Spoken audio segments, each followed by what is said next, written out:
జై తెలంగాణ. అందరికీ నమస్కారం. తెలంగాణ రాష్ట్రంలో ప్రభుత్వ విద్యను మొత్తంగా ప్రైవేట్ పరం చేయడానికి గౌరవ ముఖ్యమంత్రి రేవంత్ రెడ్డి గారు నిర్ణయం తీసుకున్నట్టుగా అనిపిస్తూ ఉన్నది. ఏదైతే తను విద్యా కమిషన్ రిపోర్ట్ తీసుకొని 27,000 పాఠశాలల్ని కుదించి 4,000కు చేస్తానని చెప్పినారో దాన్ని ముందు నుండి తెలంగాణ రక్షణ సేన వ్యతిరేకిస్తూ వస్తున్నది. ఇప్పుడు కూడా వ్యతిరేకిస్తున్నాం.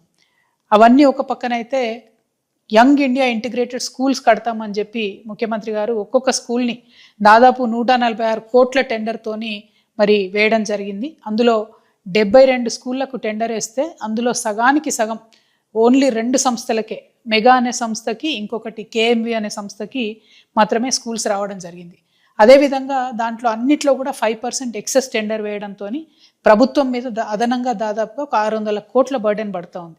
అంటే టోటల్గా 11,000 కోట్లతోని ఈ రాష్ట్రంలో 72 స్కూళ్ళు కడతానని ముఖ్యమంత్రి గారు నిర్ణయం తీసుకున్నారు. నేను సూటిగా ముఖ్యమంత్రి గారిని ఒక ప్రశ్న వేస్తా ఉన్నా. మీరు 30 నెలల తర్వాత ఇప్పుడు టెండర్ చేసి ఇప్పుడు కట్టడం మొదలు పెడితే మీరు పరిపాలించేటటువంటి కాలంలో ఈ స్కూళ్ళు పూర్తవుతాయా? అవుతుందనే నమ్మకం అయితే మాకు లేదు. ఏ స్కూల్స్ చూసినా యావరేజ్గా 2 to 3 years తీసుకుంటున్నారు కన్స్ట్రక్షన్కి. అట్లాంటిది ఇంత పెద్దగా ఒక్కొక్కటి 146 కోట్లతో కట్టేటటువంటి ఈ స్కూల్స్ డెఫినెట్గా మీరు పదవిలో ఉన్నటువంటి కాలంలో పూర్తి కాదు.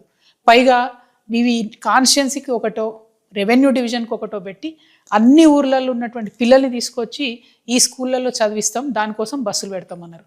అంటే ఆ బస్సులు కూడా మీరు మెగా సంస్థకే ఇస్తారనే విషయం ఇప్పటి నుంచి అర్థమవుతున్నది. అంటే విషయం ఏంటంటే మీరు చేస్తున్నటువంటి మొత్తం ప్రణాళిక కూడా రెడ్ కార్పెట్ వేసి తెలంగాణ గ్రామాలలోకి ప్రైవేట్ స్కూళ్ళని ఇన్వైట్ చేయడానికి, అది కూడా ఎవరు? ప్రైవేట్ కార్పొరేట్ స్కూళ్ళని. ఎందుకంటే బడ్జెట్ స్కూళ్ళకు మీరు 120 కోట్ల రూపాయలు ఇవ్వాలి, ఇంతవరకు రిలీజ్ చేస్తలేరు. మీరు 120 కోట్ల రూపాయలు బడ్జెట్ స్కూళ్ళకు ఉన్న అప్పులు రిలీజ్ చేస్తే ఎన్నో వందలాది స్కూళ్ళు కూడా బాగుపడతాయి. కానీ మీరు వాటిని చంపేస్తున్నారు. కేవలం కార్పొరేట్ స్కూళ్లకు మీరు ఎర్రతివా చేసి ఊర్లలోకి పిలిపించే ప్రయత్నం చేస్తున్నారు. దీన్ని మేము తీవ్రంగా వ్యతిరేకిస్తూ ఉన్నాం. ఈ టెండర్ల విషయంలో కూడా చాలా స్కూళ్లకు ఓన్లీ 2 టెండర్లు 3 టెండర్లు మాత్రమే వచ్చినాయని చెప్తున్నారు. దానివల్ల టోటల్గా ఈ సిస్టమ్ అంతా రింగ్ అయిందని చెప్పి నేను కాదు, వెలుగు పత్రిక రాసింది. ఆ వెలుగు పత్రిక కూడా ఒక కాంగ్రెస్ ఎంపీ గారి పత్రికనే, మరి మాదైతే కాదు. కాబట్టి మరి వెలుగు పత్రిక రాసినటువంటి వ్యాసం చూసైనా ఖచ్చితంగా ఈ టెండర్లో ఏం గోల్మార్ జరిగింది, ఏం జరిగింది అనే విషయం ముఖ్యమంత్రి గారు ప్రజలకు తెలియజేయాలని చెప్పి నేను డిమాండ్ చేస్తూ ఉన్నాను. ఇంకొక మాట, తెలంగాణ రక్షణ సేన పదే చెప్తూ వచ్చింది, బడి ఎంత ముఖ్యమో గుడి ఎంత ముఖ్యమో బడి ఎంత ముఖ్యమని మేము చెప్తూ వచ్చినాం. ఇవాళ బళ్ళల్లో ఊర్లలో పరిస్థితి ఎట్లా ఉందంటే, June 12 నాడు స్కూల్ స్టార్ట్ అయితే ఆల్మోస్ట్ ఇవాళ జూలై ఒక నెల అయిపోయింది, ఇప్పటి వరకు కూడా స్కూల్ డ్రెస్సులు రాలేదు. చాలా చోట్ల చినిగిపోయినటువంటి బట్టలతోని పేద పిల్లలు స్కూళ్ళకు వెళ్తున్నటువంటి పరిస్థితి ఉన్నది. మరి ఇది కరెక్టేనా? ఇది న్యాయమేనా? మరి ఇట్లాంటి సందర్భంలో మీరు ఇంకా మొత్తం ఉన్న స్కూళ్ళు తీసేస్తా 4,000 స్కూళ్ళే పెడతా అంటే మరి ఇప్పుడున్న టీచర్లు అందరిని ఏం చేస్తారు? మీరు కొత్తగా టీచర్ రిక్రూట్మెంట్ అనేది చేయరా? తెలంగాణలో టోటల్గా విద్య అనేటటువంటిది ప్రైవేట్గా ఇచ్చేస్తారా? ఇటువంటి అనుమానాలు కలుగుతూ ఉన్నాయి. కాబట్టి మేము మీ మొత్తం పాలసీని చాలా తీవ్రంగా వ్యతిరేకిస్తున్నాం. మీరే విద్యాశాఖ మంత్రిగా ఉన్నారు. మిమ్మల్ని ఇంకొక ప్రశ్న నేను సూటిగా అడుగుతా ఉన్నా. ఇవాళ మార్కెట్లో ఒక గుడ్డు 8 రూపాయలకు దొరుకుతుంది. మధ్యాహ్న భోజన పథకం వాళ్లకు ప్రభుత్వం నుంచి ఇవాళ 6 రూపాయలు ఇస్తూ ఉన్నారు. మరి 2 రూపాయల డిఫరెన్స్ ఆ పేద వంట వండేటటువంటి వాళ్ళు ఎట్లా మరి వాళ్ళు ఆ డిఫరెన్స్ బేర్ చేస్తారు? ఇవాళ మన రాష్ట్రంలో దాదాపుగా 3 రోజులు వారంలో గుడ్లు పెడతా ఉన్నాం. కానీ కర్ణాటకలో పిల్లలకి ఆల్మోస్ట్ 5 days ఎగ్స్ పెడతా ఉన్నారు. మరి అట్లాంటిది మీరు ఎందుకు ప్లాన్ చేస్తలేరు? ఇంకొకటి, మీరు బ్రేక్ఫాస్ట్ ఇస్తామని చెప్పినారు, ఎక్కడ కూడా ఇంతవరకు దాని ఊసు లేదు, ఎక్కడ కూడా స్టార్ట్ అవ్వలేదు ఆ పథకం. ఇంకొకటి, స్కూల్కి వెళ్ళే వాళ్ళకి కిట్ ఇస్తామన్నారు, మరి ఆ కిట్ ఎప్పుడు వస్తుందో అర్థమైతలేదు.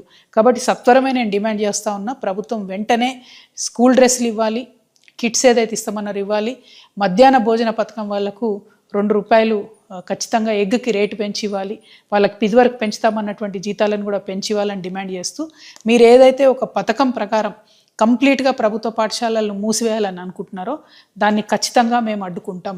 మీరు ప్రభుత్వ బడి జోలికి వస్తే మీ ప్రభుత్వాన్నే పడగొడుతుంది ఈ మొత్తం తెలంగాణ సమాజం కూడా.